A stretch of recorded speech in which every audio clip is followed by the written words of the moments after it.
Welcome to lunch hour debate. ఇటు జూబ్లీహిల్స్ ఎన్నిక, అటు కొద్ది రోజుల్లో స్థానిక సంస్థల ఎన్నికలు. ఈ ఎన్నికల ముందు చాలా కీలకమైన క్రూషియల్ పీరియడ్ ఇది ప్రభుత్వానికి, కాంగ్రెస్ సర్కార్కు. ఈ సమయంలో కాంగ్రెస్ పార్టీలో అంతర్గత విభేదాలు ఒక్కొక్కటిగా రచ్చకెక్కుతున్నాయి. గతంలో కోమటిరెడ్డి రాజగోపాల్ రెడ్డి కాంగ్రెస్ ప్రభుత్వంపై, కాంగ్రెస్ సర్కార్పై విమర్శలు చేస్తే, ఆ తర్వాత చూసాం మనం అడ్లూరి లక్ష్మణ్ కుమార్, పొన్నం ప్రభాకర్ ఇద్దరు మంత్రులు, క్యాబినెట్ మంత్రుల మధ్య వివాదం. దున్నపోతు అన్నాడంటూ అడ్లూరి లక్ష్మణ్ కుమార్ చేసిన విమర్శలు, వాళ్ళిద్దరిని ఎలాగోలా మొత్తానికి ఒప్పించారు. పిసిసి చీఫ్ మహేష్ కుమార్ గౌడ్ దారికి తెచ్చుకున్నారు. ఆ తర్వాత అది అయిపోయిందో లేదో నెక్స్ట్ ఇమీడియట్గా కొండా సురేఖ వివాదం. కొండా సురేఖ కూతురు కొండా సుస్మిత చాలా తీవ్రమైన వ్యాఖ్యలు చేస్తూ ప్రభుత్వాన్ని ఇరుకునబెట్టే ప్రయత్నం చేశారు. దాంతో నిన్న సాయంత్రం కొండా సురేఖ, కొండా మురళి ఇద్దరు కూడా సీఎం రేవంత్ రెడ్డిని స్వయంగా కలిసి దీపావళి శుభాకాంక్షలు చెప్పుకున్నారు. ఇదంతా టీ కప్పులో తుఫాన్ మొత్తం అయిపోయింది అనుకున్నారు. అలా అది అయిపోయిందో లేదో ఇలా జీవన్ రెడ్డి వ్యవహారం. మాజీ ఎమ్మెల్యే జీవన్ రెడ్డి జగిత్యాల్లో చేసిన తీవ్రమైన వ్యాఖ్యలు. వలసదారులు వచ్చారు, అసలుదారులను ఇబ్బంది పెడుతున్నారంటూ చాలా తీవ్రస్థాయిలో విరుచుకుపడ్డారు. ఆయన డాక్టర్ సంజయ్ జగిత్యాల లోకల్ ఎమ్మెల్యేను ఉద్దేశించి ఆ వ్యాఖ్యలు చేసినా అవి వలస వచ్చిన 10 మంది బీఆర్ఎస్ ఎమ్మెల్యేలకు తగులుతున్నాయి. అలాగే రకరకాల స్థాయిల్లో వలస వచ్చిన నేతలు అందరికీ తగులుతున్నాయి. ఇంక్లూడింగ్ సీఎం రేవంత్ రెడ్డికి కూడా తలిగే పరిస్థితి. అంటే వేరే పార్టీల నుంచి వచ్చిన వాళ్ళంటూ ఆయన మాట్లాడారు. ఆ నేపథ్యంలో ఇప్పుడు జీవన్ రెడ్డి వ్యవహారం కాంగ్రెస్ పార్టీలో కలకలం రేపుతుంది. అసలు ఆ నాయకులు గతంలో కాంగ్రెస్ పార్టీపై ఏమన్నారు, ఏ సందర్భంలో ఏం మాట్లాడారు? విపక్షాలు విమర్శలు చేస్తుంటాయి, కానీ సొంత పార్టీ నేతలే ఇలా ఎందుకు మాట్లాడుతున్నారు? దీన్ని కాంగ్రెస్ ప్రభుత్వం కానీ పార్టీ కానీ ఏ రకంగా ఎదుర్కోబోతుంది? ఇదే అంశంపై చర్చిద్దాం. ముందు వాళ్ళు ఏమన్నారో ఒకసారి చూద్దాం. శాసనసభ్యుని కాంగ్రెస్ పార్టీ ప్రభుత్వం ఉంది, కాంగ్రెస్ పార్టీ ఎమ్మెల్యేలు ఈ అరేంజ్మెంట్ నన్ను ఫిక్స్ చేసిరా? ఏదైనా పోవాలని చెప్పి అధికారులు కానీ, మంత్రి కానీ, ముఖ్యమంత్రి కానీ పిలిచిందా? ఏదైనా పోవాలని అడిగిందా? అడగలేదు. త్రిపురార్ నియోజకవర్గాల ఎమ్మెల్యేలు అందరి గురించి ముఖ్యమంత్రి గారి సమావేశం పెట్టినా లేదు. ఆ సమాచారం కూడా లేదు. మొత్తం తెలంగాణ ఎక్కువ ఉండే త్రిపురాలు కాన్స్టిట్యూన్సీ ఏంటంటే మునుగోడు కాన్స్టిట్యూన్సీ. మునుగోడు నియోజకవర్గంలో సగం నియోజకవర్గం త్రిపురాలో వస్తుంది. అక్కడి నుంచి మాట్లాడరా, నాతో సంప్రదించిందా, కనీసం నాకు ఇన్ఫర్మేషన్ ఇచ్చిందా? ఎక్కడ పోవాలి, ఎక్కడ పోతుంది, ఏ విధంగా పోతే బాగుంటుంది నాకు చర్చించిందా? లేదు. టార్గెట్ చేస్తున్నారు కదండి. బీసీలు అనేవి రాహుల్ గాంధీ అరుస్తుంటే ఇక్కడ రెడ్లందరూ కలిసి బీసీలు మమ్మల్ని తొక్కుతున్నారు కదా. నరేందర్ రెడ్డి గారు ఉంటారు, కడియం శ్రీహరి గారు ఉంటారు, మన మాకు వరంగల్ అందరూ అదే కదండి. సీఎం ఇన్వాల్వ్మెంట్ కంపల్సరీ ఉంటుందండి. సీఎం ఇన్వాల్వ్మెంట్ లేకపోతే ఇదంతా ఎందుకు జరుగుతుంది? అదే సీఎం ఇన్వాల్వ్మెంట్ ఉంది కదా. ఎందుకు ఒక ఓఎస్సీ మీద ఇంత కక్ష కట్టాల్సిన అవసరం అయింది? ఒక బీసీ లేడీ మీద కక్ష కట్టాల్సిన అవసరం అయింది? దీంట్లో మా నాన్నని కానీ, మా అమ్మని కానీ, మా ఇప్పుడు సుమంత్ అనే అతన్ని కానీ, అతను మా ఫ్యామిలీ మెంబరు, వాడికి కానీ ఏమైనా హాని జరిగితే మాత్రం తీవ్ర పరిణామాలు ఎదుర్కోవాల్సి వస్తుంది గవర్నమెంట్. దీంట్లో పొంగులేటి హస్తం ఉన్నది, దీంట్లో రేవంత్ రెడ్డి హస్తం ఉన్నది, వేమ నరేందర్ రెడ్డి హస్తం ఉన్నది. వాళ్ళు ముగ్గురు బాధ్యులు అవుతారు. వాళ్ళు ముగ్గురు బాధ్యులను చేస్తారు. జైత్యాల నియోజకవర్గాన్ని ఆయనకి కౌలుకి ఇచ్చున్నాను. ఆయన ఏదైతుందో వాడికి రాసిచ్చారు పట్ట. మీరు ఏమని చెప్పండి సార్ దయచేసి. మేమేదైతుందో ఈ ఫిర్యాదుదారుల ముందు తల వంచుకోదలుచుకోలేదు. ఈ ఫిర్యాదుదారుల ముందు మేము తల వంచుకోదలుచుకోలేదు. మాకు హెచ్చరించండి, మాకు మీరు అక్కర్లేదని చెప్పండి. జట్కా కొట్టండి ఒకరికి. హిందూతని మానసిక హింస. కొన్ని సమస్యల్ని మేము రాజకీయంగానే ఎదుర్కోవాలి. ఈ క్రమశిక్షణ రైట్. చూసాం కదా, ముగ్గురు కాంగ్రెస్ పార్టీకి చెందిన నేతలే వాళ్ళంతా కూడా. కోమటిరెడ్డి రాజగోపాల్ రెడ్డి గతంలో ఎంపీ, ఇప్పుడు ఎమ్మెల్యే. కొండా సుస్మిత ఆమె మంత్రి, రాష్ట్ర కేబినెట్ మంత్రి కుమార్తె. ఆమె రెడ్డిలు బీసీలు అనగదొక్కుతున్నారంటూ చేసిన వ్యాఖ్యలు. ఆ తర్వాత చూసాం మనం నిన్న జీవన్ రెడ్డి. వలసదారులు, ఎమ్మెల్యేలను వలసదారులు అంటున్నారు. మరి వలసదారులు ఆ పార్టీలో ఎందుకున్నట్టు అనేది ఇప్పుడు ఒక చర్చ. దీనిపై Congress commission committee chairman Mallu Ravi react అయ్యారు. ఆయన ఏమంటారు? ఆ సమాచారాలు ఏవి తనకు రావట్లేదు అంటారు.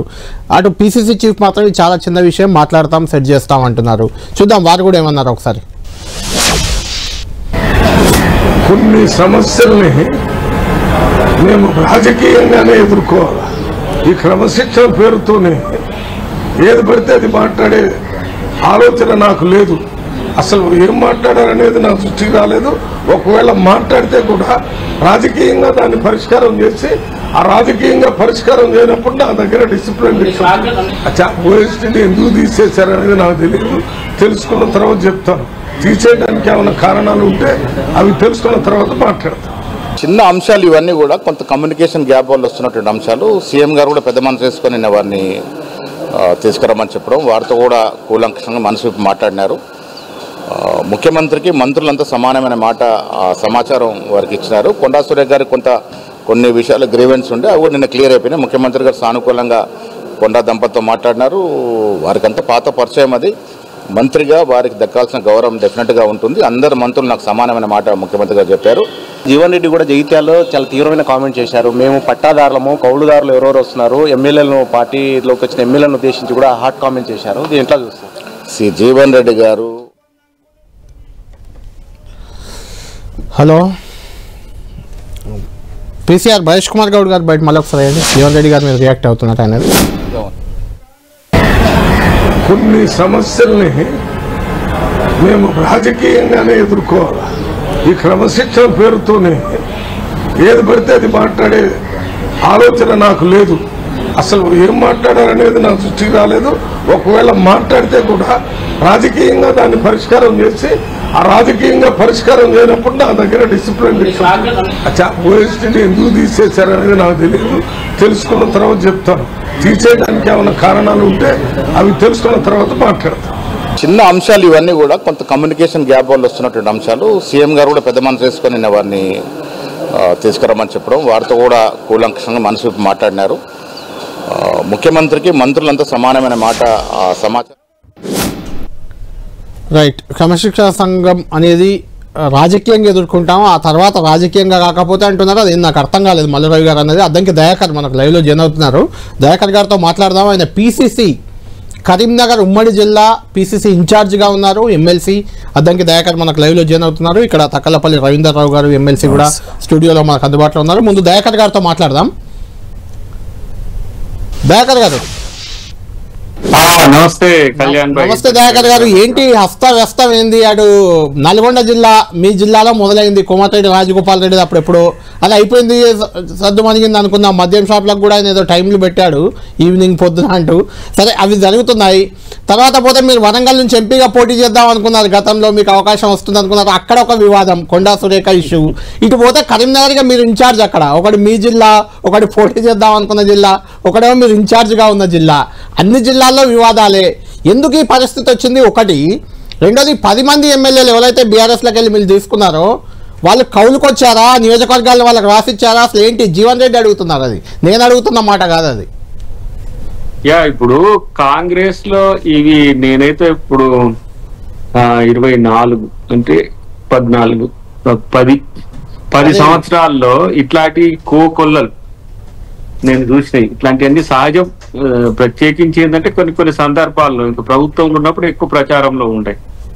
అదొకటి. రెండవది ఏంటంటే కొన్ని స్పర్ధలతో కూడుకున్నాయి, అయితే కొన్ని ఏమో రాజకీయ కోరికలతో ఇమిడి ఉన్నాయి. కాబట్టి అది ఏఐసిసి కానీ పిసిసి కానీ వాళ్ళ కనుసన్నల్లో ఉంది. ఇదంతా అంటే వాళ్ళ ఏమంటారు పరిధిలో ఉంది. కాబట్టి దాని మీద నేను నిర్ణయాధికారిని కాదు కాబట్టి నేనేం కామెంట్ చేయలేను. కానీ జరుగుతున్న వాటిల్లో 2-3 అంశాలు మాత్రం నేను కరీంనగర్ చెప్తుంది కాబట్టి జీవన్ రెడ్డి గారు వర్సెస్ సంజయ్ గారి విషయంలో చాలా ప్యాసిఫై చేసే ప్రయత్నంలో ఉన్నాం. మొన్న మధ్య కూడా సమావేశం జరిగినప్పుడు ఆ మేరకు జీవన్ రెడ్డి గారు అడిగిన అంశాలన్నింటినీ కూడా సబటైజ్ అనే దానికంటే వాటిని సాటిస్ఫై చేసే ప్రయత్నం చేస్తున్నాం. అటువైపు సంజయ్ గారు కూడా చాలా ఓపికతో ఉంటున్నారు. కొండా సురేఖ గారిది మీరు చూసిండ్రు కదా, అది సరే వారేం వ్యక్తిగతంగా స్పందించకున్నా సరే వారి కుటుంబ సభ్యుల నేపథ్యం అక్కడ జరిగినాయన్ని కూడా చిలువలు పలువలుగా వస్తాయి. కామన్. ఒకటి సీక్రెట్, ఇట్లా గుప్పిట దాస్తే 100 రకాల ముచ్చట్లు ఉంటాయి. అది బయటకు వస్తే ఇంకేది ఉండదు. కాబట్టి ఇవి 2 కొన్ని ఏమో కంటిన్యూస్ గా ఏమంటారు సశేషం లాగా ఉంటుంటాయి. కానీ లక్ష్మణ్ కుమార్, పొన్నం ప్రభాకర్, అంతకుముందు కోమటిరెడ్డి, ఇంకా నిన్న మొన్న అంటే మీ దృష్టికి వచ్చిందో లేదో దయాకర్ గారు, మల్లికార్జున్ ఖర్గే మీరు కూడా వెళ్ళుంటారు. పరామర్శకు చాలా మంది నాయకులు వెళ్తున్నారు. ఈ సందర్భంగా మల్లికార్జున్ ఖర్గే కూడా ప్రభుత్వం పార్టీపై కొంత అసంతృప్తి వ్యక్తం చేశారు తెలంగాణలో అని ఏదో సౌత్ పోస్ట్ ఏదో మ్యాగజైన్లోనో పేపర్లోనో డైలీ పేపర్లో వచ్చింది అది వార్త కూడా. అంటే నిజంగా అధిష్టానం కూడా ఏమన్నా అసంతృప్తిగా ఉందా పార్టీ తీరుపై? ఇక్కడ వరుస సంఘటనల దృష్ట్యా ఎప్పుడైనా కూడా పార్టీ అధిష్టానం ఆలోచిస్తుంది డెఫినెట్ గా. సరే పొన్నం గారు వర్సెస్ అట్లూరిది అది అప్పటికప్పటికి మీరు ఇంతకు ముందు అన్నట్టు టీ కప్పులు తుఫాన్ లాగా పోయింది. వివేక్ గారి అంశం కూడా మీడియా ఇష్యూ అయింది, కానీ సీరియస్ గా పార్టీకి నష్టం చేయని విషయాల పట్ల పార్టీ సీరియస్ గా ఉండదు. అదే పనిగా పార్టీకి నష్టం చేసే ప్రయత్నాలు చేస్తే పార్టీ కన్సర్న్ లో ఉంటది కాబట్టి, పార్టీ పరిధిలో ఉంటది కాబట్టి డెఫినెట్ గా వాటి పట్ల ఆ పార్టీ ఆలోచిస్తుంది.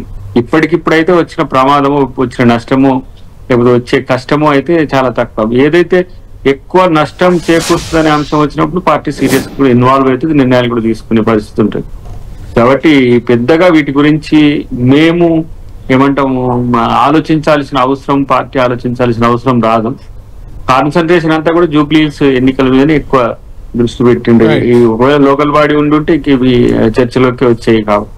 ఏదేమైనా కూడా పార్టీలో అప్పుడప్పుడు అక్కడక్కడ ఇప్పుడు బీఆర్ఎస్ లో అసలు సమాధానమే చెప్పలేని స్థితికి వెళ్ళిపోయింది కదా, కనీసం మేమన్నా మాట్లాడే పరిస్థితి ఉన్నది. కానీ అండ్ ఇక వాళ్ళు కవిత గారు ఎందుకు బయటకు పోయిండ్రు ఏంటి అనే విషయంలో అది ఇక మా అంతర్గత అంశం అన్నట్టుగానే తప్పించుకుంటున్న పరిస్థితి బీజేపీలో చూస్తూనే ఉంది కదా. అసలు అది మీకు తెలియంది కాదు, ఇన్ జనరల్ గా ప్రతిపక్షంలో ఉన్నప్పుడు ఇలాంటి లుకలుకలు వస్తూనే ఉంటాయి. మీరు కూడా G9 అని పెట్టి అసలు రేవంత్ రెడ్డికి PCC ఇవ్వద్దని చాలా పెద్ద గొడవ. అప్పుడు అది వేరు, ప్రతిపక్షంలో ఉన్నప్పుడు కొంత ఉంటుంది అది. అయితే అధికారంలో ఉన్నప్పుడు అధికారానికో నాయకత్వానికో భయపడి అంత సైలెంట్ గా ఉండే సందర్భాలు ఎక్కువగా ఉంటాయి ఇన్ జనరల్ గా. ఇక్కడ ఎందుకు ఇలా అవుతుందంటే ఏం చెప్తారు?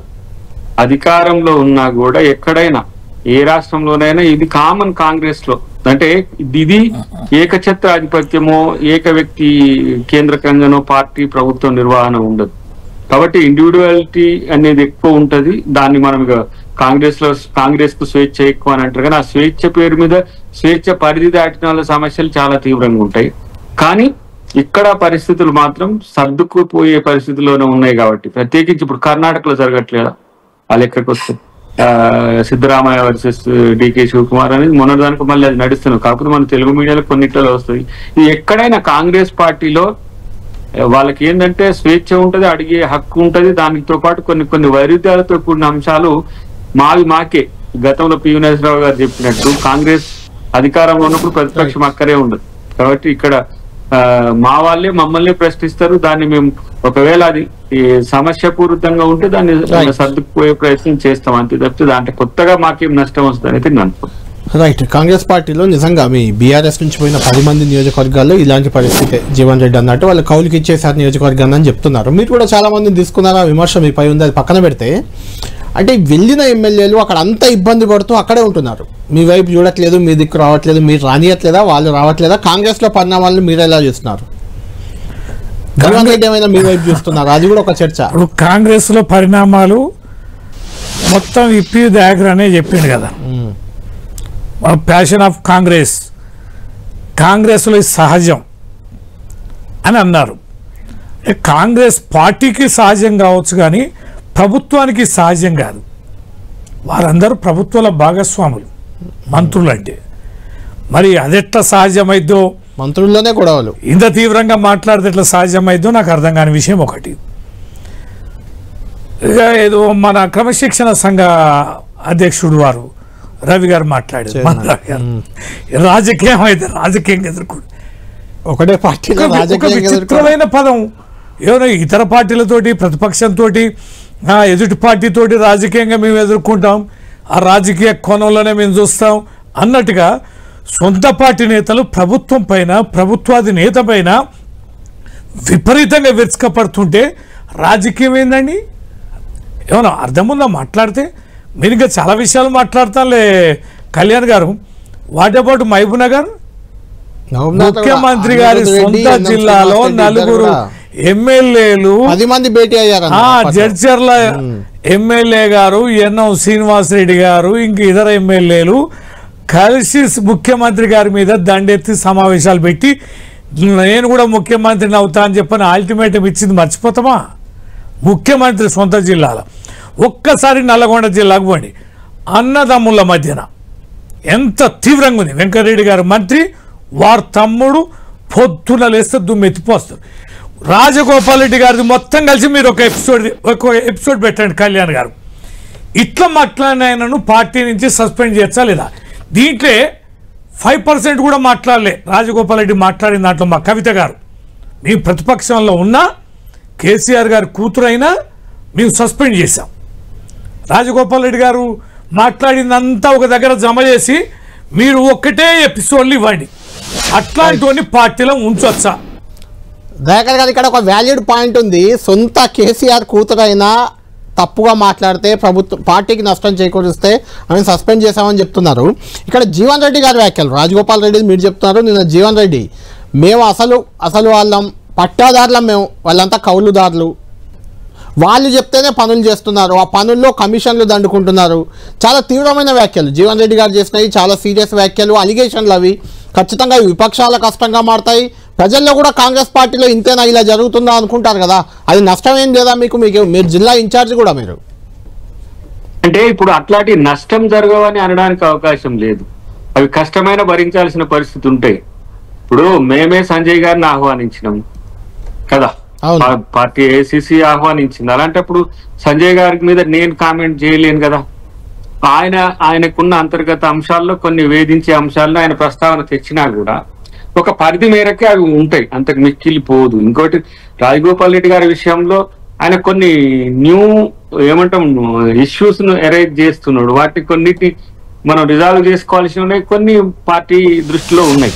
కాబట్టి ఎవరు కంప్లైంట్ లేదనేది రవి గారు చెప్పిన పరిస్థితి. కానీ ఇవన్నీ ఇప్పుడు విషయం గుర్తొస్తుంది. అద్దంకి దయాకర్ ఇలానే ఏదో ఒక వేదికపై మాట్లాడితే 24 గంటల్లో దయాకర్ కు షోకాజ్ నోటీస్ వెళ్ళింది. అదే షోకాజ్ నోటీస్ వెళ్ళింది, దానికి సంజయ్ ఇప్పించుకున్నారు. అద్దంకి దయాకర్ బహిరంగంగా వచ్చి క్షమాపణ కూడా చెప్పాడు.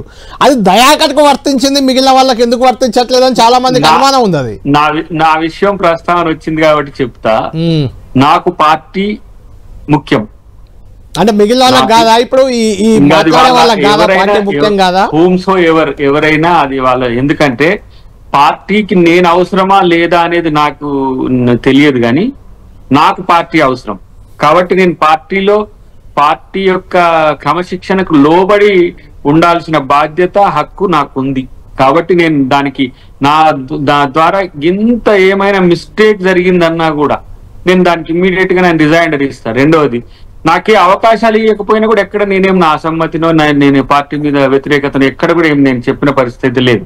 ఎందుకంటే పార్టీ దృష్టిలో పెట్టుకుంటే ఇప్పుడు రవీందర్ రావు గారే ఉన్నారు, వారికంటే వెనుకొచ్చినవారు ఎమ్మెల్యేలైండు, మంత్రులైండు, వెళ్ళిపోయిండు కూడా. అంతవరకు కూడా మరి కేసీఆర్ గారు వారికి ఏం చేయాలి? అయినా ఎప్పుడన్నా టిఆర్ఎస్ పార్టీ ఉన్నప్పుడు టిఆర్ఎస్ పార్టీని కానీ బీఆర్ఎస్ ని కానీ అన్నారా? అంటే పార్టీ పట్ల విధేయత ఉండడం వేరు, పార్టీలో అవకాశాలు పొందడానికి మాట్లాడే మాటలు వేరు, పార్టీలో వైరుధ్యాల గురించి చర్చించడం వేరు. ఇవన్నీ కూడా అంటే కొన్ని సందర్భాలను బట్టి ఉంటాయి. సో ఇప్పుడు నేను ఇలాంటి జంచర్ లో ఎవరి ఉద్దేశాలు ఏమిటి అనేది డిఫైన్ చేయడానికి నా దగ్గర బేసిక్ ఇన్పుట్ డేటా ఉండదు. ఎందుకు వాళ్ళు అట్లా ప్రయత్నం చేస్తున్నారు మీరు విశ్లేషించవచ్చు. కరీంనగర్ జిల్లా ఇన్ఛార్జ్ కాబట్టి మిమ్మల్ని ఇంత స్పెసిఫిక్ గా అడుగుతున్న దయాకర్ గారు. మీరు ఎమ్మెల్సీ అయితే మిమ్మల్ని అడిగేవాడిని కాదు. మీరు కరీంనగర్ జిల్లా పిసిసి ప్రదేశ్ కాంగ్రెస్ కమిటీ తరఫున కరీంనగర్ ఉమ్మడి జిల్లాకు మీరు ఇన్ఛార్జ్. అక్కడ ఉన్న సమస్యను సాల్వ్ చేసే బాధ్యత మీకు లేదా? నేను ఇప్పుడు మన డిస్కషన్ తర్వాత కూడా తుమ్మల గారు ప్రభుత్వం తరపు నుంచి మంత్రి ఇన్ఛార్జ్, నేను పార్టీ ఇన్ఛార్జ్ గా శ్రీధర్ బాబు గారు, పొన్నం గారు, తర్వాత మన జీవన్ రెడ్డి గారు. మీ జిల్లాలోనే పంచాయతీ అదే అక్కడ కూర్చున్న తర్వాత మన పొన్నం గారు, తర్వాత మన ఎవరు అడ్లూరి గారు, మీరు మాట్లాడి మాకు ఏదైనా చెప్పండి అన్న తర్వాత మేము డీటెయిల్ గా కూడా జీవన్ రెడ్డి గారితో డిస్కస్ చేసినాం. ఆయన అడిగిన అంశాలన్నిట్లో కూడా మీకు నష్టం జరగదని చెప్పినాం. నేనైతే అంటే ఇది ఇప్పుడు నేను బాధ్యత వహిస్తున్న జిల్లా కాబట్టి దాని విషయంలో జీవన్ రెడ్డి గారు కూడా దాని విషయంలో తొందరగా తేల్చండి అనే ఉద్దేశంతోనే వారు ఏంటిది అసలు మీ దగ్గర ఉన్న సొల్యూషన్ ఏంది తేల్చేది? అయితే సంజయ్ కన్నా బయటకు పంపాలి, లేకుంటే జీవన్ రెడ్డి కన్నా సంజయ్ కంటే పెద్ద పదవి ఇవ్వాలి, ఇంకేముంది మీకు తెలిసేది ఏముంది? అది ముఖ్యమంత్రి గారి దృష్టిలో ఉంది, ఏఐసిసి దృష్టిలో కూడా ఉంది.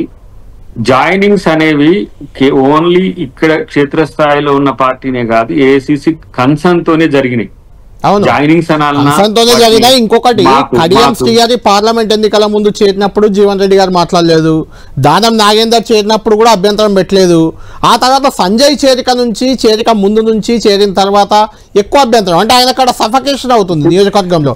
ఆయన తప్పు కూడా కాదు, 40 ఏళ్ల నుంచి ఉన్న వ్యక్తి ఆయనకు సంబంధం లేకుండా మీరు ఇంకొక ఆయన తెచ్చిపెట్టుకున్నారు. బీఆర్ఎస్ లో కూడా 37 మంది చేరారు, డౌట్ లేదు, అంతకుముందు 10 ఏళ్లలో. కానీ ఎక్కడ ఇంత రచ్చ అయితే జరగలేదు. వాళ్ళు ఉంటున్నారు లేకపోతే వెళ్ళిపోయారు అక్కడ నుంచి. అది కాంగ్రెస్ స్పెషాలిటీ. ఇప్పుడు అది గొప్పతనంగా చూస్తున్నారా మీరు? బయటనే అది కాంగ్రెస్ పార్టీలో ఉన్న దురవస్థగా చూస్తున్నారు. ఎవరైనా కేసీఆర్ అట్లా అనగలుగుతారా? ఎవరన్నా ఆ పార్టీలో ఉన్న అప్పుడు ఓడిపోయిన? అదే అంటున్నాను, నేను అదే అంటున్నాను. కాంగ్రెస్ అంత క్రమశిక్షణ లేని పార్టీయా మరి? మీరు చెప్పేది అట్లా ఉంది. ఒకటి గద్వాల ఉంది, పటాన్చెరు ఉంది, ఇది మన జగిత్యాల ఉంది, ఇట్లా 10 ఇట్లలో ఉంది. పోచారం ఏనుగు రవీందర్ రెడ్డికి అక్కడ ఇప్పటికీ అంటే కొన్నిట్లలో తీవ్రత తక్కువ ఉన్న వైరుధ్యాలు ఉన్నాయి. అక్కడ ఇట్లా ఏంది ఇలాంటి మా దగ్గర వచ్చి జాయిన్ అయిన వాళ్ళతో సమస్య అవుతుందన్న దగ్గర మా పార్టీ ఆలోచనలో ఉన్నది. కానీ పార్టీని అధిగమించి వాళ్ళు ఏమి మాట్లాడట్లేరు, పార్టీని నిలదీసే ప్రక్రియ ఏమీ లేదు. రెండవది, పార్టీ ఇప్పుడు గతంలో ఏమంటాము, బీజేపీ బీఆర్ఎస్ ఇచ్చిన స్టేట్మెంట్స్ బేస్ చేసుకొని మేము ఆ చేరికలు చేర్చుకో, ఎందుకంటే ఎన్ని రోజులు ఉంటది, ఇది ఉంటదా ఉండదా అని చెప్పి అన్నాకనే అది వచ్చింది. కానీ వాళ్ళు ఈ మాటల తర్వాతనే ఈ 10 నుంచి ఇంకా పెరగలే, ఇంకా చాలా మంది వచ్చేటోళ్ళు. ఇది మంచి ప్రజాస్వామ్యయుతం కూడా ఉన్నది. రేపు సుప్రీంకోర్టు, హైకోర్టు లేదంటే స్పీకర్ ఏదైనా నిర్ణయం తీసుకున్నారు అనుకోండి, దీనికి కట్టుబడి ఉండాల్సి వస్తుంది. కాబట్టి దాన్ని రెచ్చగొట్టి చేసింది కూడా విపక్షాలుగా ఉన్న బీజేపీ బీఆర్ఎస్ అని నా అభిప్రాయం. రైట్, ఒక్క నిమిషం రవీంద్రరావు గారు, మీరు మొదటి నుంచి చెప్తున్నారు, ఆ గందరగోళం కూడా కనిపిస్తుంది. అయినా మీ వైపు ఎవరు ఎందుకు రావట్లేదు? అంటే బీఆర్ఎస్ పై నమ్మకం వస్తలేదా? అంటే ఇలా జరిగినప్పుడు జనరల్గా ఒక వర్గం ఇటువైపు, ఒక వర్గం అటువైపు ఇలా చేరికలు ఉండాలి, కానీ బీఆర్ఎస్ పై నమ్మకం ఉన్నట్టు లేదు ఎక్కడ. దీనికి ముందు నేను ఒక మాట చెప్పాలి. ఇప్పుడు మన అన్న దయాకర్ గారు, స్పీకర్ గారు కోర్టులో ట్రయల్ నడుస్తారు, అవును, వాదనలు నడుస్తున్నాయి. వాళ్ళు బీఆర్ఎస్ పార్టీలోనే ఉన్నామని స్టేట్మెంట్ ఇచ్చారు వారి తరఫున. అవును, ఇప్పుడు మా దయాకర్ గారు మరి ఇప్పుడు మీ టీవీ 10 టీవీ పక్షాన ఏం మాట్లాడినరు? ఏఐసిసి ఆదేశానుసారం 10 మంది చేరినరు, ఇదంతా జరుగుతుంది. ఇక ఇంతకంటే సాక్ష్యం ఏం కావాలండి? ఇక నైతికత ఎక్కడదండి? అంటే మా కాంగ్రెస్ పార్టీ అన్ని రకాలుగా బరిదెగించి వ్యవహరిస్తుంది. మాకు అధికారం అంటూ ఇస్తే మేము ఇట్లనే ఉంటామని వారు చెప్పదలుచుకున్నారు. నెంబర్ 1. నెంబర్ 2, నన్ను నల్లగొండ కన్నా ఆపిన మేము మహబూబ్నగర్లో మొదలైన నల్లగొండలో పోయినా ఇంకా నల్లగొండ బీర్లాయిలో ఉండు సామెల్ పంచాయతీలు. ఇంకొక విషయం చెప్పనా మీకు, ఇంకొక ఇష్యూ కూడా చెప్పాలి మీకు. మా కళ్యాణ్ గారు, ఉత్తమ్ పద్మావతి గారు ఉన్నారు, ఉత్తమ్ కుమార్ రెడ్డి గారి భార్య, ఎస్టిమేట్స్ కమిటీ మా అసెంబ్లీలో వేసాను. ఆమె ఎస్టిమేట్స్ కమిటీ చైర్మన్. ఇప్పటి వరకు కూడా ఛార్జ్ తీసుకోలే ఆమె. ఎందుకు? నేను దాంట్లో మెంబర్ని, నేను ఆడ సీరియస్గా అడుగుతున్నాం, మా కమిటీ ఇంతవరకు ఎందుకు సమావేశం కాలే, ఎందుకు బాధ్యత తీసుకోవాలంటే ఆమె మంత్రి ఇస్తేనే చేరుతుందట. మంత్రి ఇస్తే కమిటీ చైర్మన్ ఉండదు కదా, ఉండదు, మంత్రి ఇస్తేనే చేరుతా. కాబట్టి నేను ఈ అవకాశం తీసుకున్నాను. అంటే భార్యాభర్తల మధ్యన కూడా సఖ్యత లేదనేది అర్థమైంది కదా. ఇక జర్రాసుడ్డ ఖమ్మం జిల్లాకు పోండి. ఖమ్మం జిల్లా 10 టీవీని మొత్తం రికార్డ్ చేయించాలి. ఈ 3 మంత్రుల యొక్క విచ్చలవిడి అరాచకత్వం ఆ జిల్లాలో ఎంత ప్రభావం ఉందనేది ఒక్క ఎమ్మెల్యే సాటిస్ఫాక్షన్ ఈ 3 కాకుండా మీరు చూడండి. వాళ్ళది అట్లుంది, నేను అనేది వాళ్ళది కాదు, ఉందండి. వరంగల్ ఉంది, కరీంనగర్ ఉంది, అంతటి ఉంది. కానీ ఎవరు మీ వైపు చూడట్లేదు. వైపు ఎందుకండి? అంతే కదా, అంతే కదా. ఇప్పుడు అక్కడ లుకలుకలు ఉన్నప్పుడు అక్కడ దాన్ని అడ్వాంటేజ్ మీరే కదా తీసుకోవాలి. అడ్వాంటేజ్ ప్రజలకు అర్థం. అధికారంలో ఉన్నప్పుడే 30 మందిని చేర్చుకున్నారు, ఇప్పుడు 3 కూడా వస్తలేరు. మేము ఎందుకు చేర్చుకోవాలంటున్నా.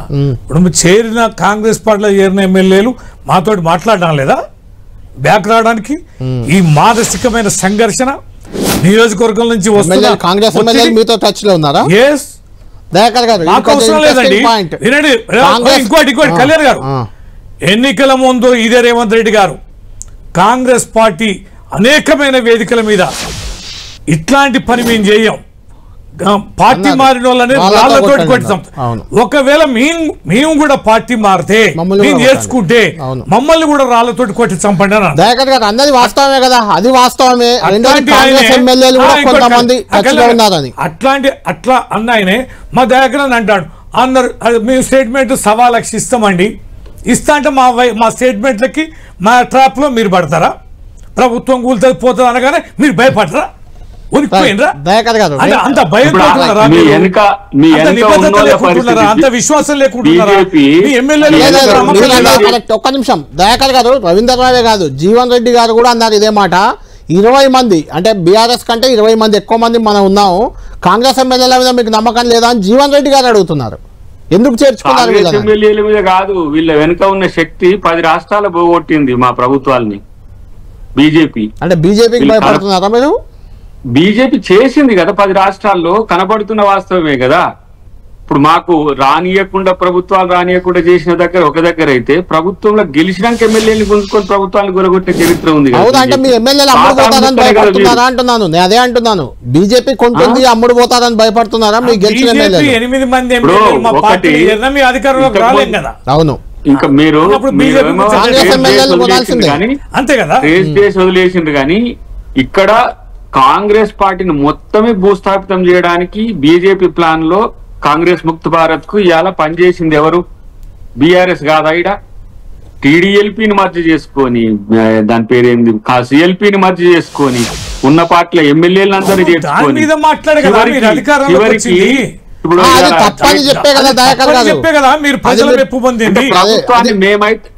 ప్రభుత్వాన్ని మేమైతేనేమో కూల్చుకోవాలి, మీరైతేనేమో నిలబెట్టుకోవాలన్నా?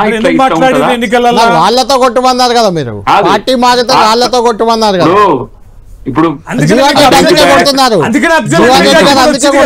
వాళ్ళతో కాదు మాటలతో కొడుతున్నారు. ఇటుకాయనండి, రాజకీయమైనప్పుడు మాదేం ధర్మసత్రం ఏం కాదు కదా. మేము కూడా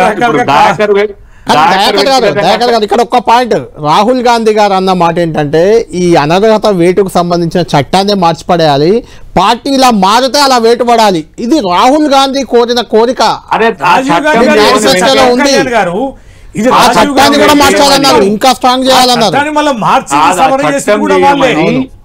కాదే ఆ చట్టం చేయమని సొంత పార్టీ ఉపరాష్ట్రపతిగా ఉన్న వెంకయ్యనాయుడు అన్నాక కూడా బీజేపీ ఎందుకు చేస్తలేదు ఇప్పటి వరకు? క్వశ్చన్ ఎందుకు వదిలేసింది? సరే, ఇప్పుడు ఇంత ఈ 10 మందిని ఎట్లా చేర్చుకున్నారని అంటున్నారు కదా, మరి ఆ రోజు తలసాని శ్రీనివాస్ యాదవ్ టీడీపీ నుంచి గెలిచి వచ్చినోడని తెలియదా? లేదంటే కళ్యాణ్ గారు ఎన్నిసార్లు నిజాయితీగా ఉన్నంత దాఖలా ఎందుకు? వాళ్ళు చేర్చుకున్నారు సబితా ఇంద్రారెడ్డిని, తలసాని శ్రీనివాస్ యాదవ్ ని, చాలా మంది. సుధీర్ రెడ్డి చెరువులో ఏం జరిగింది కళ్యాణ్ గారు? అక్కడ చెరువులో కాంగ్రెస్ వాళ్ళు క్యాంప్ ఆఫీస్ మీద ఎమ్మెల్యే మీద దాడి చేశారు. సిగ్గు లేదా నువ్వు పార్టీలో మా పార్టీకి ఎట్లా వచ్చినావు అని. కడియం శ్రీరెడ్డి గారికి పోచారంకు వ్యతిరేకంగా శ్రీనివాస్ రెడ్డి గారి మీద మనసువాడలా అంటే దయాకర్ గారు అడిగేది. ఇప్పుడు ఒక మాట అనుకుందాము, ఈ రాజే వర్సెస్ కడియం శ్రీయర్ గారు అంతకు ముందు లేదా? అందుకే కదా రాజయ్య ఉన్నట్టు, అందుకే కదా రాజయ్య బయటకు వెళ్ళిపోయాడు అక్కడ ఉండలేక. అప్పుడు రాజయ్య మళ్ళీ ఎందుకు వెళ్ళాడు? కాదు, పొమ్మన లేక పొగబెట్టుడు వాళ్ళు చేయబట్టి ఉండకుండా వచ్చారు. నేను ఇప్పుడు అంటున్నా ఒకటే సూటి మాట, మీరంటే ప్రేమ ఉంటే, మీరంటే గౌరవం ఉంటే, ఇప్పుడు మా కాడ పంచాయతీలు అవుతున్నా మీ దగ్గరికి ఎందుకు సమాధానం లేదు. ఒకటి. రెండవది అతి ముఖ్యమైనది, కేసీఆర్ అనేటోడు బయటికి రాకుండా, మీరు చెప్పండి ఒక్క నిమిషం, నేను ఒక స్టేట్మెంట్ ఇస్తా ఒక్కటే, మళ్ళీ ఏమిటి అనుతోని మాట్లాడు. కేసీఆర్ అనేటోడు బయటికి రాకుండా ఈ పార్టీని మీరు ఎట్టి పరిస్థితుల్లో నిలబెట్టుకునేది మీకు ఇంకా తెలియనంత కాలం మేము చేసేది ఏం లేదు. రేపు జూబ్లీ హిల్స్ ఎన్నిక తర్వాత ఇంకెక్కువ మంది కూడా కాంగ్రెస్ కి అనుకూలంగా రావచ్చు. ఎన్నిక టాపిక్ వచ్చింది కాబట్టి అక్కడ మీరు గెలిస్తే మీ వైపు ఉండొచ్చు, వీళ్ళు గెలిస్తే వీళ్ళ వైపు రావచ్చు, అది వేరే విషయం, అది పాయింట్ కాదు. అయితే నేను అడుగుతున్న పాయింట్ ఏంటంటే దయాకర్ గారు, ఈ సమస్యకి సొల్యూషన్ ఎలా ఇస్తారు, ఎప్పుడు ఇస్తారు, ఏంటి ఒకటి. రెండోది 10 మంది ఎమ్మెల్యేలు చేరారా లేదా అనేది, వాళ్ళు చేరలేదంటారు, మీరు చేరారంటారు, అది వేరే విషయం. దానం నాగేందర్ ఏకంగా మీ స్టార్ క్యాంపెయినర్ అయిపోయారు జూబ్లీ హిల్స్ ఎన్నికలకి. ఆయన కాంగ్రెస్లో ఉన్నట్టు ఒప్పుకున్నట్టేనా మరి మీరు? ఇప్పుడు అధికారికంగా. ఆయన ఎంపీగానే చేసిండు. అవును. ఆ విషయాలలో టెక్నికల్ ఇష్యూస్ ఉన్నప్పుడు స్పీకర్ గారు వారు అన్నట్టు సుప్రీంకోర్టు హైకోర్టు కూడా పోయిండు, తేలుతుంది. కానీ నేను ఇంతకు ముందు అదే అన్నా, గవర్నర్ గారు చూస్తున్నారు కదా, నరసింహన్ గారే చూసుకుంటూ టీడీపీ గుర్తు మీద గెలిచిన అలయన్స్ అని చేసి మంత్రి దయాకర్ గారు కాబట్టి వాళ్ళని ప్రజలు ఓడించారు అనుకుందాం, మీరు అదే చేస్తారా నేను అడుగుతుంది అదే. నేనేమంటున్నా అంటే ప్రత్యర్థి ఎప్పుడైతే నిజాయితీగా రాజనీతితో ఉంటాడో అధికార పక్షం అంతకంటే ఎక్కువ నిజాయితీ. ఇప్పుడు కేరళలో ఒకే ఎమ్మెల్యే తేడాతో ప్రభుత్వం నడిచింది అక్కడ. ఇప్పుడు ఎల్డీఎఫ్ నడిచింది గతంలో. ఎందుకు మరి ఇక్కడ మీరు గంతమందిని చేర్చుకో, తెలంగాణ రాజకీయాల్లో ఆ వరవడిని పెట్టిందే బీఆర్ఎస్ పార్టీ కదా. మీకు 63 సీట్లు ఇచ్చిండ్రు అప్పుడు ఆ రోజు. ఎంఐఎం మీకు అనుకూలంగానే ఉన్నది, ఆల్మోస్ట్ 70 సీట్లు ఉన్నాయి. మరి ఎందుకు 20-25 మందిని తీసుకోవాల్సి వచ్చిందంటే అప్పుడంటే ఓకే. 80 సీట్లు గెలిచిన తర్వాత 88 సీట్లు ఏమొచ్చిన తర్వాత మళ్ళీ ఉన్న పార్టీని మొత్తం కూడా మర్జీ చేసుకునే ప్రయత్నం ఎందుకు చేసింది? అదే మళ్ళీ తిప్పికొట్టింది. కాబట్టి టిట్ ఫర్ టాట్ అనేది ఉంటుంది పాలిటిక్స్. ఇప్పుడు అద్దంకి దయాకర్ ఉన్నట్టో రవీందర్ గారు ఉన్నట్టో టీఆర్ఎస్ ఉండదు. ఎందుకంటే నిజాయితీ అనేది, రాజనీతి అనేది ఎంత మేరకు ప్రత్యర్థి మీద ఆధారపడి ఉంటది. ఇప్పుడు ఉత్తమ్ కుమార్ రెడ్డి గారు ఎంత సిన్సియర్ గా ప్రజాస్వామ్యయుతంగా ఉంటే, ఉత్తమ్ కుమార్ రెడ్డి గారి యొక్క మంచితనాన్ని బేస్ చేసుకునే కదా మొత్తం పార్టీని నష్టం చేసింది. ఇప్పుడు రేవంత్ రెడ్డి గారు వచ్చి నువ్వెంత అంటే నువ్వెంత అనబట్టే కదా మళ్ళీ అదే దయాకర్ గారు, నువ్వెంత అంటే నువ్వెంత అని బీఆర్ఎస్ ను కంట్రోల్ చేస్తున్నారు రేవంత్ రెడ్డి గారు. మీ పార్టీ నాయకులను, మీ పార్టీ మంత్రులను చేసుకోలేకపోతున్నారని కదా చర్చ. మా పార్టీ నాయకత్వము నేను ఇంతకు ముందు కూడా చెప్పిన, ఏఐసిసి కన్సర్న్ లేకుండా ఏ పని జరగదు. ఇక్కడ వ్యక్తిగతంగా నిర్ణయాలు ధిక్కరించొచ్చా మీ పార్టీలో ఉండి? ఆ పరిధి దాటిన తర్వాత దాటలేదా ఇంకా? జీవన్ రెడ్డి గారు దాటలేదు అనుకుంటున్నారా? ఇప్పుడు మీరు అనుకుంటున్నట్టుగానైతే లేదు. ఇప్పుడు జీవన్ రెడ్డి గారు బైట్స్ మా దగ్గర ఉన్నాయి, కావాలంటే మళ్ళీ వినిపిస్తాం మీకు. నేను వినని కాదు అంటే అవి దాటారు అనుకుంటున్నారా దాటలేదు అనుకుంటున్నారా? ఒకటే స్ట్రైట్ గా చెప్పండి. ఇంతవరకు అయితే ఇంకా ఆ పరిధి దాటలేదు నాకున్న అంచనా మేరకు. ఇప్పుడు నేను కూడా ఎవరు సంజయ్ గారు కూడా నాకు ఒకటి మెసేజ్ పెట్టిండు, ఇప్పుడు చూసిన నేను ఇట్లా వచ్చింది, కొన్ని విషయాలలో కొంచెం ఆలోచించండి అన్నాడు. నేను ఏమంటున్నా అంటే అంత మేరకు దాటి ఉంటే మీరే చెప్తున్నారు ఏఐసిసి ఆదేశాల మేరకు ఇదంతా జరిగిందని. ఏఐసిసి ఆదేశాలు ఆదేశం అంటే వాళ్ళ సూచన ఆఫ్ కోర్స్ వాళ్ళ దృష్టిలో ఉండి అలా మిమ్మల్ని నమ్ముకొని మీ ప్రభుత్వాన్ని కాపాడడానికి వచ్చిన వాళ్ళు మీకే మెసేజ్ పెట్టారు సంజయ్ అంటున్నారు. అలా బాధపడుతూ ఎన్ని రోజులు బతకాలి వాళ్ళు? వచ్చే ఎన్నికల్లోపు వాళ్ళ పదవి పోతుంది, వాళ్ళ ఇమేజ్ కూడా పోతుంది. మరి ఇలానే ఉంటాయి. వ్యక్తిగత సమస్యలు, వ్యక్తిగత అంశాలు పార్టీకి ఇబ్బందికరంగా ఉన్న పరిస్థితుల్లో నిర్ణయాలు డిఫరెంట్. వ్యక్తిగతంగా వలసదారులు వాళ్ళంతా కౌలుదారులు, వాళ్ళు మేము అసలుదారులం అని మాట్లాడుతున్నారు. వచ్చిన 10 మందే కాదు, చాలా మంది ఎంపీటీసీ, జెడ్పీటీసీ, ఈ క్యాడర్ వాళ్ళు కూడా వచ్చుంటారు మీ పార్టీలోకి, అధికార పార్టీ అని. వాళ్ళందరినీ అవమానించే వ్యాఖ్యలే కదా అవి. దానికి ఏంటి సొల్యూషన్? ఒక మాట, పోయిన వాళ్ళు వచ్చిన వాళ్ళు ఉన్నారు, బీఆర్ఎస్ పుట్టు బీఆర్ఎస్ గా ఉన్న వాళ్ళు వచ్చిన వాళ్ళు ఉన్నారు.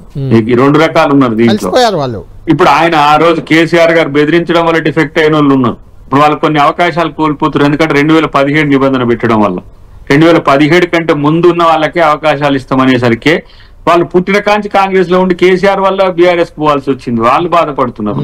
అంటే బాధితుని సైడ్ నుంచే ఎక్కువ పార్టీ ఆలోచిస్తుంది. డెఫినెట్ గా ఎవరు కూడా సఫరర్ గా ఉండాలని కోరుకోరు, పార్టీ కూడా కోరుకోదు. అవకాశాల విషయంలో కొంత సంయమనంతో ఉండాల్సిన అవసరం ఉంటది. ఎవరు ఓపికతో ఉంటే వారికి ఎక్కువ మనుగడ ఉంటది. ఎవరు తొందరపడితే వాళ్ళు ఇంకా ఆల్టర్నేటివ్ అని వాళ్ళ ప్లాన్స్ ప్రకారం చేసిండ్రు అనుకుంటే పార్టీ నిర్ణయం తీసుకుంటది. ఇప్పుడు ఏదైనా సరే, ఇప్పుడు నేను నా ఇష్టం వచ్చినట్టుగా ఉంటా అని చెప్పి పార్టీ, ఏ పార్టీ అన్నా కూడా, ఏ చిన్న పార్టీ అన్నా కూడా ఊరుకోరు కదా. అధిష్టానం నుంచి రాష్ట్ర స్థాయిలోనే జాతీయ స్థాయిలోనే ఉంటది. పదే అదే పనిగా కూడా మనం దాని విషయాల్లో కొంత ఆలోచించాల్సి వస్తుంది వచ్చినప్పుడు. ఇప్పుడు మీకు నేను ఎన్నోసార్లు నేను దీనికి ఈ ఒక్కటి కాదు, కొన్నిటికి నేను పదే సమాధానం చెప్పాల్సిన పరిస్థితి కూడా వస్తున్నది. అలాంటప్పుడు పార్టీ ఒక స్ట్రింజెంట్ నిర్ణయం తీసుకుంటుంది. అంటే వేటనో వాళ్ళ మీద ఏదో చర్యలనో కాదు, ఆ ప్రత్యామ్నాయ మార్గాలు కూడా ఉంటాయి కదా. ఆ ప్రత్యామ్నాయ మార్గాలు వెతికే ఉన్నప్పటికీ దయాకర్ గారు, నాకు అర్థం కాని పాయింట్ రవీంద్రరావు గారు కూడా అన్నది, లాస్ట్ ఫైనల్ గా చెప్పండి. మల్లురావు గారు మీ క్రమశిక్షణ కమిటీ చైర్మన్ అయినా దీన్ని రాజకీయంగా ఎదుర్కొంటా ఉంటారు. దీంట్లో రాజకీయం ఏముంది? వాళ్ళిద్దరు గొడవ పడితే అంటే కొన్ని అంశాల్లో రాజకీయ కోణాలు ఉంటాయి.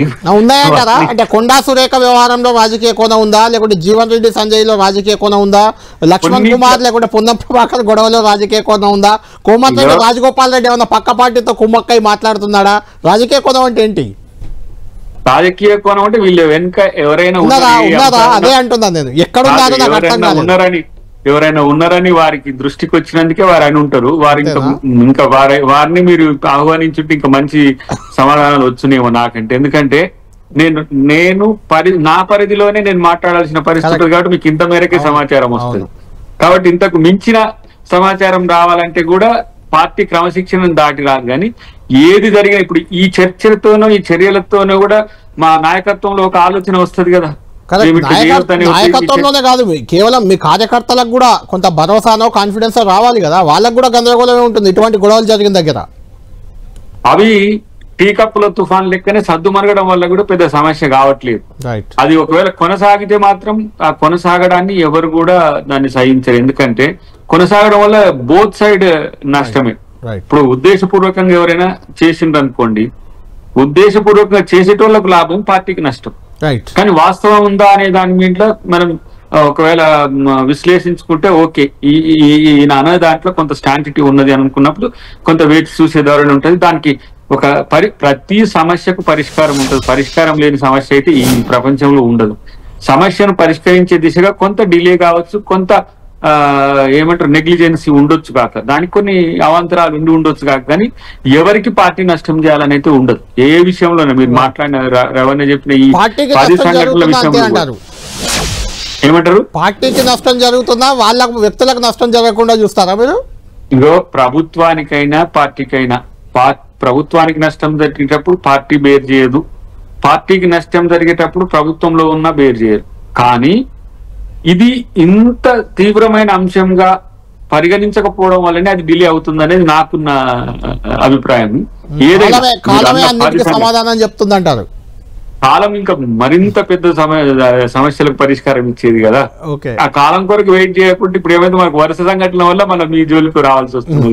రైట్ రవీంద్రరావు గారు, ఫైనల్ కంక్లూడ్ చేద్దాం. అంటే కాంగ్రెస్ పార్టీలో జరిగే ఈ లుకలుకలు, ఈ గొడవలు, ఈ గందరగోళాలే మళ్ళీ మిమ్మల్ని అధికారంలోకి తెస్తాయని నమ్మకంతో ఉన్నారా బీఆర్ఎస్ ఏమన్నా? ఇక అంతకు మించి ఉన్నది ఒకటేంటో నేను ఎగ్జాంపుల్ చెప్తాను.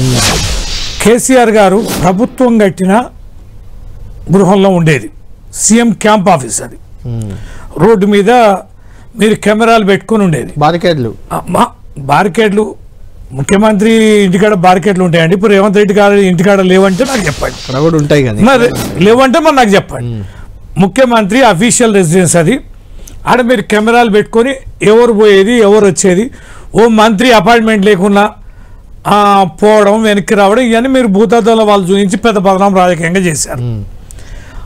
అయితే ఇనుప కంచెలు బద్దలు కొడతాం, ఒక గడిల ఒక దొర, ఎన్ని రకాలుగా మాట్లాడారంటే అన్ని రకాలు మాట్లాడారు. ఇప్పుడు ముఖ్యమంత్రి గారు ఎక్కడ ఉంటున్నారు? ఇనుప కంచెలు అంటే ముందు ఏవో ఆ బార్కెట్లు తీసేసి అయిపోయింది. ఇప్పుడు ముఖ్యమంత్రి గారు ఎక్కడ ఉంటున్నారు? ముఖ్యమంత్రి ఇంటికి పోయే బజార్లన్నీ క్లోజ్ కాలేదా? ముఖ్యమంత్రి ఇంటికి ఎవరు పోయి వస్తుందని మీ టీవీలలో ఎక్కడన్నా చూసారా? నేను ఇంతవరకు చూడలే. అక్కడ కెమెరాలు కూడా అది చెప్తే నేను క్లియర్ గా నాకు ఒక నిమిషం ఎందుకన్నా తొందరగా చాలా చెప్పినాం అన్న. ఇవాళ కళ్యాణ్ అన్న ఎందుకో గానీ మొత్తం మీకే ఇచ్చిండు, మేము నన్ను డమ్మీగా కూర్చోబెట్టిండి ఇక్కడ. ఇక నాకు మీరు వేసిన ఎన్నిటికీ నాకు ప్రశ్న మీరు మాట్లాడండి, అన్నిటికీ సమాధానం నాకు ఇయ్యలే. అయితే అయితే కెమెరాలు పెడుతున్నారా? రేవంత్ రెడ్డి గారి ఇంటికి పోయి ఎవరు సెటిల్మెంట్ చేసుకుంటారు, ఏ రకమైన వ్యక్తులు, ఏ రకమైన సంస్థలు, ఏ రకమైన సెటిల్మెంట్లు ఆ ఇంట్లో జరుగుతున్నాయో తెలుసా? ఎవరికి అపాయింట్మెంట్ ఉంది, ఏ రకమైన వ్యక్తులకు అపాయింట్మెంట్ ఉంది, తెలిసిన పుస్తకం కదా ప్రగతి భవనం. ఇవాళ ముఖ్యమంత్రి రేవంత్ రెడ్డి గారి ఇంటికి ఏమన్నా ఆనవాళ్ళు, అందుకనే మంత్రుల కోపం, అందుకనే ఎమ్మెల్యేల కోపం, అందుకనే ఎంపీల కోసం సెంట్రలైజ్ చేసుకొని మీ కుటుంబం మూకుమ్మడిగా సెటిల్మెంట్ చేస్తుంది, దోపిడీ చేస్తుంది. 100,000 కోట్ల రూపాయల భూముల సెటిల్మెంట్లు ఇంట్లో జరుగుతున్నాయి. కన్స్ట్రక్షన్స్ మీరు ఎవరని అడగండి, పర్సంటేజ్ ఎస్ఎఫ్టీకి ఎంత అనేది ఒక ఇంట్లోనేమో ఒక్క నిమిషం అయ్యో అది మొదలు కాలేదు మీరు అప్పుడే మళ్ళీ అక్కడికి పోతున్నారు ఎంతసేపు మాట్లాడించారు ఒక మంత్రి ఏమో పర్సెంటేజ్ 2 పోయింది 5 పోయింది 10 పోయింది 12 పోయింది 20% అని ఒక ఆయనే డబ్బులు ఇచ్చేట ఆయనే ఇంకో ఆయన గుండు గుత్త కాంట్రాక్టర్లు ఏంది సమ్మక్క సారక్క కడ పంచాయతీ నా ఎండోమెంట్ వర్క్స్ ఫలానోడు ఎవరు చేయడానికి నా ఎండోమెంట్ డిపార్ట్మెంట్ ఏం చేసుకోవాలి కానీ ఆడో మంత్రి ఉన్నది ఆ మంత్రి ఈ కాంట్రాక్టర్ మంత్రి ఇద్దరు కుమ్మక్కయ్యారు చలో పంచాయతీ అదే కదా నా ఎండోమెంట్ భూములు నేను ఫైల్ డిస్పోజ్ చేస్తా అంటే ఫలాని ముఖ్యమంత్రి దగ్గర మనిషి ఆఫీసులో పిలిచి ఎట్లా బిజినెస్ ఇస్తాడనే కదా మంత్రి కూతురు మాట్లాడింది ఇవన్నీ డబ్బుల చుట్టూ కదా ఈ డబ్బులన్నిటి హక్కుదారులుగా ఫీల్ అవుతున్నారు ఒక్క ముఖ్యమంత్రి ఎట్లా తింటాడు కాంగ్రెస్ పార్టీలో ఉండి త్యాగాలు చేసి మేము ఎంతో కాలం ఫైనల్ గా కంక్లూడ్ చేద్దాం ఈ వలసలు ఈ గొడవలు ఒక అయితే ఇది ఒక పెద్ద సీరియస్ అలిగేషన్ ఇక్కడ కూడా నిజంగానే రవీంద్రరావు గారు అన్నారని కాదు కానీ కొండా సుస్మిత ఆమె చెప్పిన మాటలు అక్కన్ సిమెంట్ ఫ్యాక్టరీ ఏదో 300 కోట్ల లావాదేవీలని ఆమె చెప్తారు కొండా సురేఖనేమో పొంగులేటి శ్రీనివాస్ రెడ్డి ఆమె మధ్య మేడారం కాంట్రాక్టర్ల పంచాయతీ మనం చూసిందే జీవన్ రెడ్డి కూడా స్వయంగా అన్నారు 100 కోట్ల పనులు ఆయనకి ఇచ్చారు వాళ్ళ కమిషన్లు తీసుకున్నారని అంటే కాంగ్రెస్ ప్రభుత్వం అంటేనే కమిషన్లు అనే రకంగా వాతావరణం విపక్షాలు ఎలాగో విమర్శలు చేస్తాయి అది పెద్దగా మీరు పట్టించుకోరు అవి విపక్షాల విమర్శలుగానే మీడియా చూస్తుంది కానీ మీ సొంత పార్టీ నాయకులే అలా మాట్లాడితే దానికి ఏం చెప్తారు ఒకటి ఇప్పుడు సీఎం నివాసం అంశం వచ్చినప్పుడు మొత్తం 10 ఎకరాల్లో 600 కోట్ల పైచిల్కో ఎంతో పెట్టి కట్టి 300-350 నాకు తెలిసి ఇంకా మన ముందు ఇదంతా రినోవేషన్ కట్టేయడంతో పాటు మెయింటెనెన్సే పర్ మంత్ 50 లక్షలు దాటేది ఇలా ఆయన సొంత ఇంట్లో ₹1 పెట్టకుండా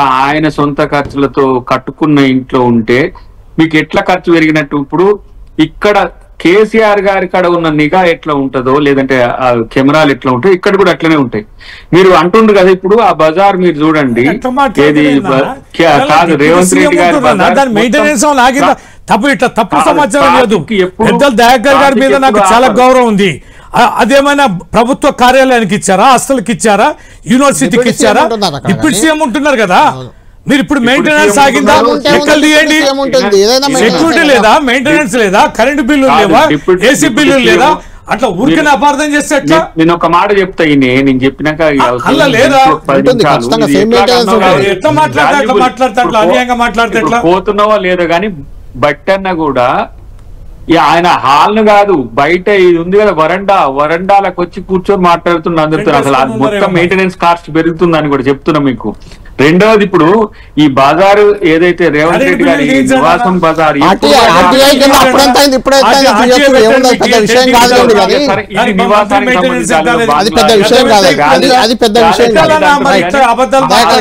ఆ ప్యాలెస్ అది పీపీసీగా ఉన్నది ఒకటి రెండవది ఈ ఆరోపణలు ఏవైతే రేవంత్ రెడ్డి గారి కుటుంబం మీద రేవంత్ రెడ్డి గారి అంశాల మీద మీరు ఒక్కసారి నేను ఎవరికి క్రాస్ చెక్ చేసుకుంటే మీకు కరెక్ట్ గా దొరుకుతుంది మీతో ఉన్న ఆఫీసర్లు ఎవరైనా గతంలో పనిచేసిన వాళ్ళని చూసుకోండి ఎవరైనా ఇట్లాంటి అంశాల మీద తన దగ్గరికి వస్తే మళ్ళీ ఇంకోసారి అపాయింట్మెంట్ కూడా ఉండదు కాబట్టి ఇవన్నీ కూడా ఆరోపణలు ఆధారం లేని ఆరోపణల వల్ల వచ్చే లాభం లేదు మీరు గనక ప్రజా సమస్య మీరు మొన్న రవణ ఒక మాట చెప్పిండు ఆ విషయాన్ని మేము చేరవేసినాం దాని పరిశీలనలో ఉంటది ఆ నిర్ణయం ఎప్పుడు వస్తేనే తర్వాత కానీ ఏం చెప్పారు ముఖ్యమంత్రి గారు ఇదే మా ఎమ్మెల్సీలకు సంబంధించిన అంశం చెప్తున్నారు అంటే మాది అంటే మండలి ఓపెనింగ్ ఉన్నది మా వారి బ్రదర్స్ కి గన్మెన్ ఉన్నారా లేరా ఎంక్వైరీ చేయండి ఇప్పుడు ఇవాళ సాయంత్రం వరకు ఏ హోదాల వాళ్ళు ఓపెనింగ్ చేస్తూ సెక్యూరిటీ ఉందా లేదా పోలీసెస్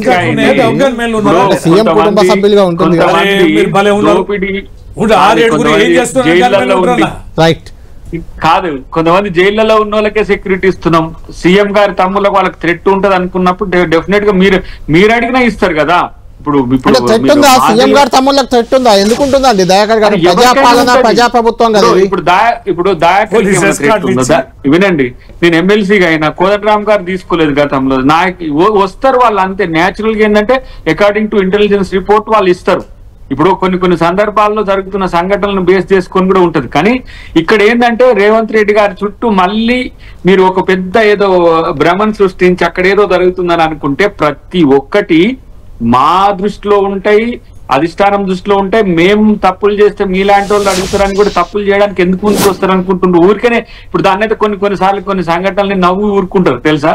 ఓహో ఇట్లా జరుగుతుందా ప్రచారం, అట్లా జరుగుతుందా ముఖ్యమంత్రి గారు కానీ ముఖ్యమంత్రి గారి ఆఫీస్ కానీ. నేనంటున్నా నిజాయితీగా ఒక అంశం మీద గనక ఈ అంశం మీద తప్పు జరిగిందని తేలితే దాని మీద ఎలాంటి చర్యలకు కూడా ముఖ్యమంత్రి గారు వెనకడిగేయరు, అంత స్ట్రిక్ట్ గా ఉన్నాడు. ఇంకేమైనా మీరు ప్రభుత్వం తప్పితే పార్టీ తప్పితే మిగతా అంశాలు ప్రస్తావన తెచ్చినా కూడా వాళ్ళకి మళ్ళీ అపాయింట్మెంట్ ఉండాలని పరిస్థితి ఉంటుంది. కాబట్టి చాలా జాగ్రత్తగా, ఎందుకంటే మేము ఇప్పుడు అధికారంలోకి వచ్చింది ఎవరిని, కేసీఆర్ గారిని ఓడించి రేవంత్ రెడ్డి గారు వచ్చింది. ఇప్పుడు చెయ్యని తప్పులకే అబాండాలు వేస్తున్నప్పుడు ఏమైనా మిస్టేక్ జరిగితే ఎట్లా అని ఎంత ప్రికాషియస్ గా ఉంటారు అనే విషయంలో మీరు చాలా జాగ్రత్తగా గమనించండి. తప్పులను ప్రచారాలు చేయకండి అనేది నా విజ్ఞప్తి. డెఫినెట్ గా ప్రజా సమస్యలు ఉంటే మాత్రం ఎవరు ఏ టైంలో మీరు ఏమంటాం గేట్ కాడికి పోయి పలాని ఎక్స్ వచ్చిందంటే కూడా అపాయింట్మెంట్ ఇచ్చి పిలవగలడు. రేపు ప్రజలతో కూడా కలిసే ప్రయత్నం చేస్తున్నాడు. కాకపోతే ఈ షెడ్యూల్ టైట్ వల్ల కానీ అతి త్వరలో కూడా అది జరుగుతుందని నేను కోరుకుంటున్నా. మేము కూడా 2-3 సార్లు ఆ అంశాన్ని ప్రస్తావన తెచ్చినాం. ఎందుకంటే ఎంత ఎవరిని కలిసినా, ఎమ్మెల్యేలు ఎంపీలను మంత్రులను కలిసినా కూడా ప్రజల్ని కలవడం అనేది ఇంకా కొంచెం డెమోక్రటిక్ గా ఉంటుంది, వాళ్ళని కూడా సంతృప్తి చెందుతారనే ఒక ఆలోచన ఉంది. అది కూడా భవిష్యత్తులో అయిద్దని నేను అనుకుంటున్నా. రైట్ రవీందర్ గారు, ప్రజలను కలుస్తూ ప్రజా సమస్యలు పరిష్కరిస్తూ ముందుకెళ్తున్నారు ముఖ్యమంత్రి గారు అనేది ఒకటి. కేసీఆర్ గారి విషయంలో కూడా ఉంది. అది గతంలో ఆయన ప్రజలను కలవలేదని ఉంది ముఖ్యమంత్రిగా, ఇప్పుడు ప్రతిపక్ష నేతగా అసెంబ్లీకి రావట్లేదని చర్చ కూడా ఉంది కదా. అంటే మీరు ఎలా కాన్ఫిడెన్స్ ఇస్తారు? మీ పార్టీపై నమ్మకం మీ కార్యకర్తలకు కానీ విపక్షాలు అంటే ఏదైనా కొత్తగా వస్తేనే కదా బలోపేతం అయ్యేది మీ పార్టీ. కళ్యాణ్ గారు, కేసీఆర్ గారు ప్రగతి భవన్లోని కలవలేదనేది జరిగింది. వీరు ఎన్నికల ప్రచారంలో ఇనుప కంచెలు బద్దలు కొడతాం, ప్రగతి భవన్ ద్వారాలు తెరుస్తాం, నేను స్వయంగా ప్రజల్ని కలుస్తా అన్నాడు. మరి మీ మీ 10 టీవీకి ముఖ్యమంత్రి గారు అంత ప్రజల్ని కలుస్తానట్టు, సెక్రటరియట్లో కలుస్తానట్టు మీ దగ్గర సమాచారం ఉందా? ఇంట్లో కలుస్తానట్టు మీకు సమాచారం ఉందా? ప్రగతి భవన్ లో ఒకటేసారి కదా ఆయన వచ్చింది. ప్రజావాణి మొదలు పెట్టినప్పుడు ముఖ్యమంత్రి కలిశారు, ఆ తర్వాత మంత్రులు కలిశారు, తర్వాత చిన్నారెడ్డి కోదండరెడ్డి, తర్వాత గాంధీ భవన్ అన్నారు, గాంధీ భవన్ పోయింది, ప్రగతి భవన్ పోయింది, సెక్రటరియట్ పోయింది. కొద్దికాలం దుర్భేద్యమైన పోలీస్ కమాండ్ లో ముఖ్యమంత్రి గారు సమావేశాలు పెట్టారు. కొన్ని కీలకమైన సమావేశాలు అక్కడ పెట్టి ఆయన ఇంట్లో పెట్టి ఆయన ఇల్లే దుర్భేద్యం కదా. ఆ ఇంటికి ఎంతమంది సెక్యూరిటీ ఏమన్నా అంటే ఇంటికి ఖర్చు అవుతుంది. ముఖ్యమంత్రి స్థాయిలో ఉన్నవాడు ట్రాన్స్పరెంట్గా ఉండాలి. కళ్యాణ్ గారు, కేసీఆర్ గారు ఎమ్మెల్యేలకి క్యాంప్ ఆఫీసులు కట్టారు. ఎందుకు కట్టినంటే సొంత ఇంట్లో ఉండొద్దు, అధికారులు రావాలి, రివ్యూలు చేయాలి, ప్రజలకు అందుబాటులో ఉండాలి. ప్రభుత్వ భవనంలో ఉంటే ప్రజలు కూడా మా ఇల్లు మా ఆస్తి అని ఫీల్ అవుతారనే ఉద్దేశంతో ఎమ్మెల్యేలు కూడా కట్టించారు కేసీఆర్ దూరదృష్టితోటి. ముఖ్యమంత్రి అనేది ఏ ఇల్లు కాదు. ఇలా రేవంత్ రెడ్డి ఇంటికంటే రావడానికి వీళ్ళకి కుదరదట్లా. ముఖ్యమంత్రి దాంట్లో ఇంటికి పోగలిగే స్వేచ్ఛ అనేది ఉంటుంది. ప్రభుత్వ సొమ్ముతోటి కట్టింది. కేసీఆర్ గారు ఆడ ఉన్నప్పుడు అన్ని రకాల సమావేశాలు, ఎవరెవరు రావాలి, ఏ టీములు రావాలి, ఏ అధికారులు రావాలి, ఎమ్మెల్యేలు మంత్రులు అందరు కలుస్తుండేది. వీరు బదనాం చేసే పైరవికారులు బ్రోకర్ గారులు రాకపోయింది. కేసీఆర్ గారితో ఒక్క ఫోటో చూపించండి, ఎవరన్నా ధనవంతులతో తిరిగినట్టు కానీ, కోటీశ్వర్లతో తిరిగినట్టు కానీ, సెటిల్మెంట్ చేసే బ్యాచ్ తోటి కలిసినట్టు కానీ. ఇవాళ నీ కుటుంబ సభ్యులు కలుస్తున్నారండి. మొత్తం ఎన్ని ఉదాంతాలు పెట్టండి. ముఖ్యమంత్రి గారి సోదరులు, ముఖ్యమంత్రి గారి వెంట ఉండే ముఖ్యమంత్రి గారి సెటిల్మెంట్లు ఏది ఉన్నాయి కదా, ఉదయనో రోహిణేనో ఫైమనో ఇట్లా కొంతమంది పేర్లు ఉన్నాయి కదా. ఒక్కరొక్కరి రోజువారీ చర్యలు మా దగ్గర సమాచారం ఉంది. దయాకర్ గారిని ఆ చర్చ పెట్టమంటే నేను విత్ ఆధారాలతోటి రేపైనా ఎల్లుండైనా నేను సిద్ధం. ఒకటి జరుగుతున్న ఇప్పుడు రవాణా చేస్తున్న ఆరోపణలు చూసి నాకు కూడా నవ్వు వస్తుంది, కానీ అక్కడ జరుగుతున్నాయి నేను కొన్ని చెప్పలేదు. ఎందుకంటే ఎవరు కూడా రిపిటేటివ్ గా పోవడానికి లేదు. ఎవరైనా సరే ప్రభుత్వ కార్యక్రమం కొరకు పోయిన వాళ్ళకి అపాయింట్మెంట్లు ఉన్నాయి. నేనే ఒక 10-15 రోజుల నుంచి ఒక అంశం మీద కలవాలనుకున్నప్పుడు అది అంత ప్రాధాన్యత లేదు కాబట్టి దాన్ని పోస్ట్ పోన్ చేస్తున్నాడు. ఇంకా అంతకంటే ముఖ్యమైన కేసీఆర్ గారు కూడా అలానే కలవలేదేమో.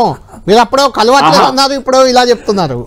ఇప్పుడు నేను చెప్పే అంశాలు మిమ్మల్ని ఎమ్మెల్సీ దయాకర్ రేవంత్ రెడ్డి గారు 15 రోజుల నుంచి కలవట్లేదంటే నేను చెప్పే అంశాలు మాకు ఉపయోగపడే చెప్తా కాబట్టి అవసరమైన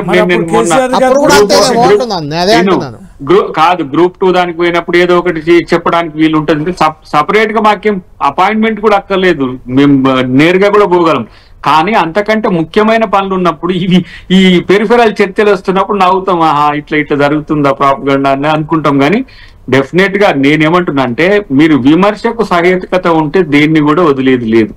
ఏ విషయంలోనైనా సరే అవి ఏది గోబిల్ స్టార్ట్ చేయండి, ప్రాపగండా స్టార్ట్ చేయండి, దాంట్లో వాస్తవాలు ఉంటే డెఫినెట్ గా దాన్ని రిడ్రెస్ చేసుకోవచ్చు. కానీ ప్రచారాలు జరుగుతుంటాయి కదా, ఈ ల్యాండ్స్ ఇష్యూ అని లేకపోతే ఈ సెటిల్మెంట్ ఇష్యూ అని చెప్తున్నప్పుడు నాకు అప్పుడప్పుడు ఇంకా చాలా ఇంతకంటే జోకులు ఇంకేం లేవు కదా అనిపిస్తుంది.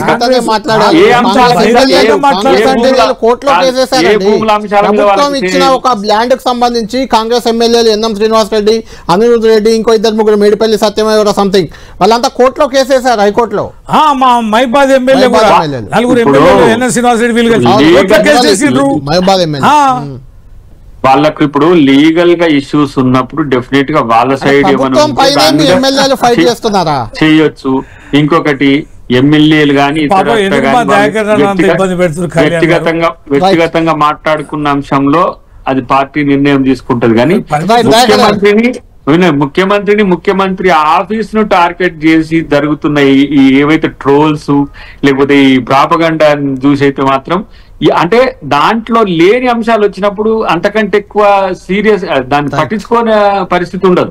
రియల్ గా అక్కడ జరిగే అంశాలు ఉంటే మాత్రం డెఫినెట్ గా సీఎం గారైనా చూస్తారు, సీఎంఓలో ఉన్న ముఖ్యాధికారులైనా చూస్తారు. కానీ అదంతా ఉత్త ట్రాష్ అని నాకున్న సమాచారం. థ్యాంక్ యూ దయాకర్ గారు, థ్యాంక్ యూ రవీంద్రరావు గారు. మొత్తానికి ఈ ఎమ్మెల్యేలు పార్టీ మారిన ఎమ్మెల్యేలకు మాత్రం ఆయా నియోజకవర్గాల్లో ముచ్చెమటలు పట్టిస్తున్నారు కాంగ్రెస్ నాయకులు. ఒరిజినల్ కాంగ్రెస్, వలస కాంగ్రెస్ అంటూ ఆడ విభేదాలు కంటిన్యూ అవుతున్నాయి. జీవన్ రెడ్డి ఎపిసోడ్ దానికి మరింత ఆజ్యం పోసింది. అంతకుముందు కొండా సురేఖ, లక్ష్మణ్ కుమార్, పొన్నం ప్రభాకర్ వీళ్ళ ఇష్యూస్ కూడా ప్రభుత్వాన్ని కొంత ఇబ్బంది పెట్టే పరిస్థితి అయితే కనిపిస్తుంది. దీనిపై ఏ రకంగా అధిష్టానం రియాక్ట్ అవుతుంది, కాంగ్రెస్ ప్రభుత్వం ఏ రకంగా స్పందిస్తుంది, రేవంత్ రెడ్డి గారు ఏ రకంగా రియాక్ట్ అవుతారు, మనం వేచి చూడాలి. ఇది లంచ్ డిబేట్.